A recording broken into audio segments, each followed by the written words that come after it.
फायदा सबसे गिरी हुई चीज है। लोग उठाते ही रहते हैं। हारता वो है जो शिकायत बार बार करता है, और जीतता वो है जो कोशिश 1000 बार करता है। जिस इंसान को हम बेहद प्यार करते हैं वही इंसान हमारा सबसे ज्यादा फायदा उठाता है, क्योंकि वो इंसान जानता है कि हमारी कमजोरी क्या है। इतने समझदार बनो कि किसी को माफ कर दो, लेकिन इतने बेवकूफ मत बनो कि धोखा देने वाले पर दोबारा विश्वास कर बैठो। उम्मीद मत छोड़ना, कल का दिन आज से बेहतर होगा। जिंदगी में उस लेवल तक पहुंच जाओ कि लोग आपको खोकर पछताए। जीवन में कभी भी किसी से अपनी तुलना मत कीजिए। आप जैसे हो सर्वश्रेष्ठ हो, क्योंकि ईश्वर की हर एक रचना सर्वोत्तम होती है। खुद को किसी से कम समझना ईश्वर की रचना का अपमान है। इंसान का मन ही उसका सबसे बड़ा दुश्मन और उसका सबसे बड़ा दोस्त होता है। यदि मन आपसे जीतता है तो आपका दुश्मन बन जाता है, और यदि आप मन से जीतते हो तो आपका सच्चा दोस्त बन जाता है। यदि कोई आपको नजरअंदाज करे तो बुरा मत मानना, क्योंकि लोग अक्सर अपनी हैसियत के हिसाब से चीजों को नजरअंदाज करते हैं। उन लोगों के पीछे कभी मत भागना जिन लोगों को आपकी कोई परवाह नहीं। श्री कृष्ण कहते हैं, गलती हर इंसान से होती है, लेकिन गलतियां सुधारता वही इंसान है जो दिल का साफ होता है और रिश्तों को खोना नहीं चाहता। जिंदगी का सबसे बड़ा थप्पड़ किसी से की गई उम्मीद मारती है। कभी कभी इंसान ना टूटता है ना बिखरता है, बस हार जाता है, कभी खुद से तो कभी किस्मत से तो कभी अपनों से। हर जिंदगी में खुद को समय जरूर दें, क्योंकि पहली जरूरत आप खुद हैं। याद रखना कि जरूरत से ज्यादा अच्छे बनोगे तो जरूरत से ज्यादा इस्तेमाल किए जाओगे। रिश्ते चाहे कितने भी बुरे हो उन्हें कभी मत तोड़ना, क्योंकि गंदा पानी प्यास बुझाने के काम नहीं आता, पर आग बुझाने के काम जरूर आता है। जमाना जब भी मुश्किलों में डाल देता है तो परमात्मा हजारों रास्ते निकाल ही देता है। विश्वास करने वाले से ज्यादा बेवकूफ विश्वास को तोड़ने वाला होता है, क्योंकि वह सिर्फ एक छोटे से स्वार्थ के लिए एक अच्छे इंसान को खो देता है। भलाई करते रहो पानी की तरह, बुराई खुद ही किनारे लग जाएगी कचरे की तरह। जब कोई समझे नहीं तो उसे समझाने की जरूरत ही क्या है। जब कोई माने नहीं तो उसे बताने की जरूरत ही क्या है। सच्चे दिल से किसी जरूरतमंद की मदद करके तो देखो। अगर दिल को सुकून ना मिले तो कहना, जिसे जाना है उसे जाने दो।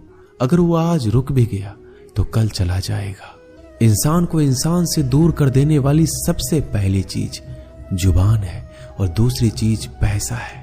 जिन्हें सपना देखना अच्छा लगता है उनकी रात छोटी पड़ जाती है, और जिन्हें सपने पूरा करना अच्छा लगता है उनके दिन छोटे पड़ जाते हैं।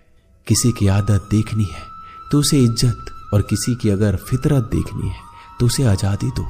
हर इंसान में कोई ना कोई प्रतिभा जरूर होती है, पर लोग अक्सर इसे दूसरे जैसा बनने में नष्ट कर देते हैं। महंगे इतने भी मत बनो कि लोग तुम्हें बुला ना सके, और सस्ते इतने भी मत बनो कि लोग तुम्हें नचाते ही रहे। खामोशियां कभी बेजुबान नहीं होती। कुछ दर्द ऐसे होते हैं जो आवाज तक छीन लेते हैं। आजकल के लोग आपकी एक गलती के पीछे आपकी सारी अच्छाइयां भूल जाते हैं। जितने लोगों को समझाते जाओगे उतना ही अकेलापन और भी अच्छा लगता जाएगा। खत्म हो जाएंगे वो भी रिश्ते जिनसे मिलकर लगता है कि ये उम्र भर साथ देंगे।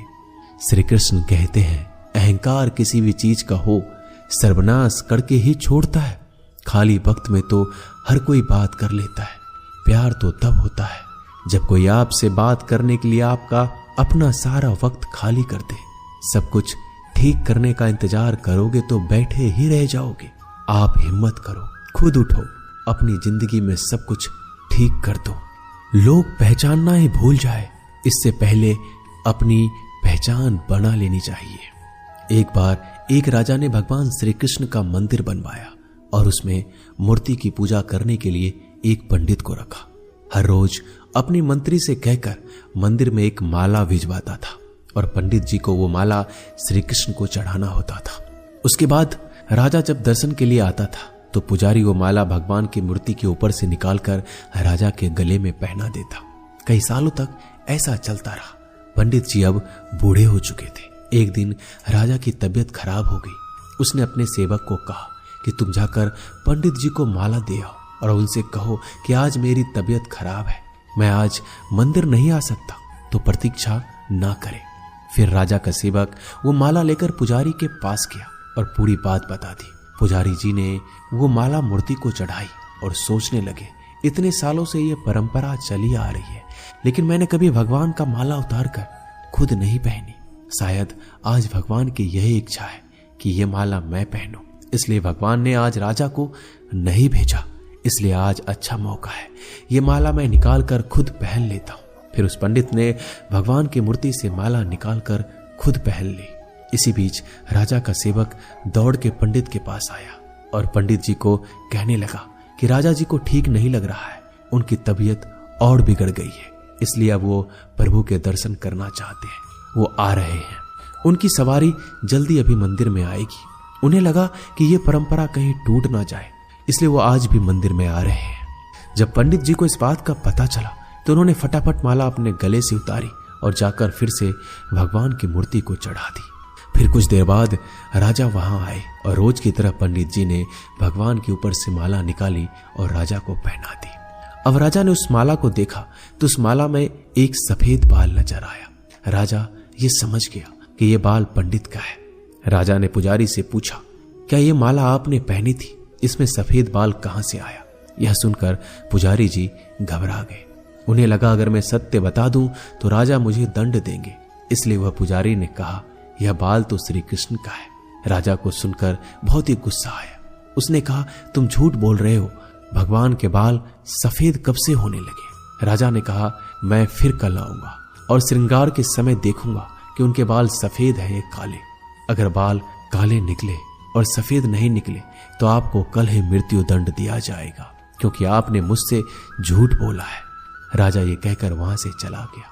इधर पुजारी भगवान के चरणों में गिरकर रोने लगे कि हे प्रभु, मुझे माफ कर दीजिए, मैं लोभ में आ गया था, मुझे लगा मुझे ये माला पहन लेनी चाहिए, मुझे बचा लीजिए, नहीं तो कल राजा मुझे मार देगा। वो पुजारी पूरी रात भगवान के चरणों में गिरकर रोने लगा, विनती करने लगा कि प्रभु मुझे बचा लीजिए। अगली सुबह राजा मंदिर पहुंचा। राजा ने भगवान की मूर्ति के ऊपर से मुकुट निकाला और उनके बाल देखे। राजा चौंक गया क्योंकि भगवान की मूर्ति के ऊपर सफेद बाल थे। राजा ने सोचा ये पुजारी की कोई चाल है, इसने मौत की सजा से बचने के लिए भगवान के बाल सफेद कर दिए हैं। राजा यह बाल असली या नकली इसकी जांच करने के लिए बाल तोड़ने लगा। जैसे राजा ने कुछ बाल तोड़े तो मूर्ति में से खून की धारा बहने लगी। राजा भगवान के चरणों में गिर गए और क्षमा मांगने लगे और रोने लगे, कहा मुझे माफ कर दीजिए। तभी मूर्ति से एक आवाज आई, राजा तूने सिर्फ मुझे मूर्ति माना, इसलिए मैं तुम्हारे लिए सिर्फ एक मूर्ति हूं, लेकिन पुजारी ने मूर्ति में साक्षात भगवान देखा, इसलिए मुझे मेरे भक्त की रक्षा करने के लिए मेरे बाल सफेद करने पड़े और खून की धारा बहानी पड़ी, ताकि मैं समझा पाऊं कि जहां भाव है वहां भगवान है। अगर आप वाकई में भगवान का स्मरण करते हैं, उन्हें देखना चाहते हैं, तो आपके अंदर सिर्फ भाव होना चाहिए। ये एक छोटी सी कहानी हमें शिक्षा देती है कि भगवान के आशीर्वाद के सिवाय कुछ भी संभव नहीं। अगर आप सच्चे दिल से भगवान को पुकारते हैं तो भगवान आपकी मदद के लिए जरूर आते हैं। दोस्तों, ये वीडियो यही समाप्त होती है। मिलते हैं अगले वीडियो में, तब तक के लिए अपना ख्याल रखिएगा। जय श्री कृष्ण।